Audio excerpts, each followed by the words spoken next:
everyone. Today I'm going to be reading Giraffes Can't Dance. Gerald was a tall giraffe whose neck was long and slim, but his knees were awfully crooked and his legs were rather thin. He was very good at standing still and munching shoots off trees, but when he tried to run around he buckled at the knees. Now every year in Africa they hold the jungle dance, where every single animal turns up to skip and prance. And this year, when the day arrived, poor Gerald felt so sad, because when it came to dancing, he was really very bad. The warthogs started waltzing, and the rhinos rock and rolled. The lions danced a tango that was elegant and bold. The chimps all did a cha-cha with a very Latin feel, and 8 baboons then teamed up for a splendid Scottish reel. Gerald swallowed bravely as he walked towards the floor, but the lions saw him coming and they soon began to roar. "Hey, look at clumsy Gerald," the animals all sneered. "Giraffes can't dance, you silly fool. Oh, Gerald, you're so weird." Gerald simply froze up. He was rooted to the spot.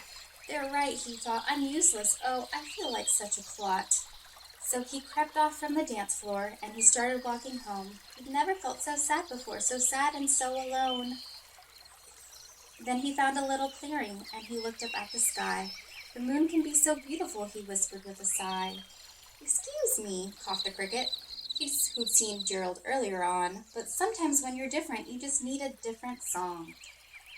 Listen to the swaying grass and listen to the trees. To me, the sweetest music is those branches in the breeze. So imagine that the lovely moon is playing just for you. Everything makes music if you really want it to." With that, the cricket smiled and picked up his violin. Then Gerald felt his body do the most amazing thing. His hooves had started shuffling, making circles on the ground. His neck was gently swaying and his tail was swishing round. He threw his legs out sideways and he swung them everywhere.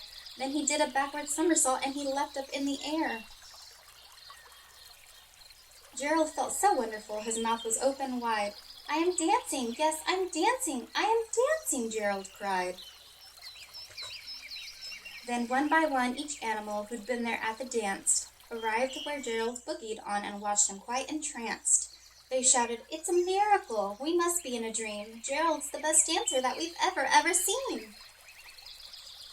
"How did you learn to dance like that? Please, Gerald, tell us how." But Gerald simply twirled around and finished with a bow. Then he raised his head and looked up at the moon and stars above. "We can all dance," he said, "when we find music that we love." That's the end of the book.